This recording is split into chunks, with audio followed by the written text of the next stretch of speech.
மதுரை வாடிப்பட்டி பகுதியில் உள்ள அரசு கொள்முதல் நிலையத்தில் போதுமான இடம் இல்லாததால் சாலையில் கொட்டி வைக்கப்பட்டிருந்த நெல்மணிகள் மழையில் நனைந்து வீணாகும் நிலை ஏற்பட்டிருந்தது. இதுகுறித்து நியூஸ் தமிழ் தொலைக்காட்சியில் செய்தி வெளியான நிலையில் உடனடியாக நெல்லை கொள்முதல் செய்யும் பணியில் அதிகாரிகள் ஈடுபட்டுள்ளனர். இது தொடர்பான மேலும் விவரங்களோடு இணைகிறார் எமது செய்தியாளர் குமார். வணக்கம். மேலும் விவரங்களை வழங்கலாம். வணக்கம் பிரியங்கா. மதுரை மாவட்டம் வாடிப்பட்டி பகுதியில் கடந்த 2 நாட்களாக வங்கக்கடலில் ஏற்பட்ட காற்றழுத்த தாழ்வு மண்டலம் காரணமாக சோழவந்தான் வாடிப்பட்டி சுற்று வட்டார பகுதியில் தொடர்ந்து மிதமான மழை பெய்து வருகிறது. இந்த நிலையில் வாடிப்பட்டி பகுதியில் வடுகப்பட்டி கிராமத்தில் மதுரை திண்டுக்கல் தேசிய நெடுஞ்சாலையில் சர்வீஸ் சாலை அருகில் நெல் கொள்முதல் நிலையம் இயங்கி வருகிறது.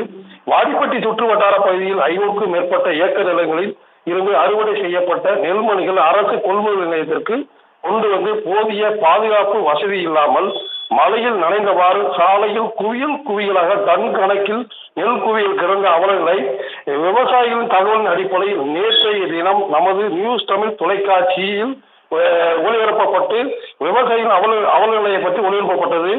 இதனைத் தொடர்ந்து அதிகாரிகளின் உத்தரவின் பேரில் இன்று சாலையில் கிடக்கும் நெல் குவியல்களை கொள்முதல் செய்யும் பணி வடமான தொழிலாளர்களை வைத்து கொள்முதல் செய்யும் பணிகள் விரைவாக நடைபெற்று வருகிறது.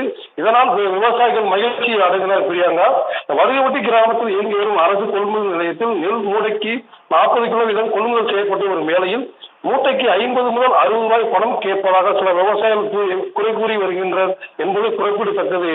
பிரியங்கா, விவரங்களுக்கு நன்றி குமார்.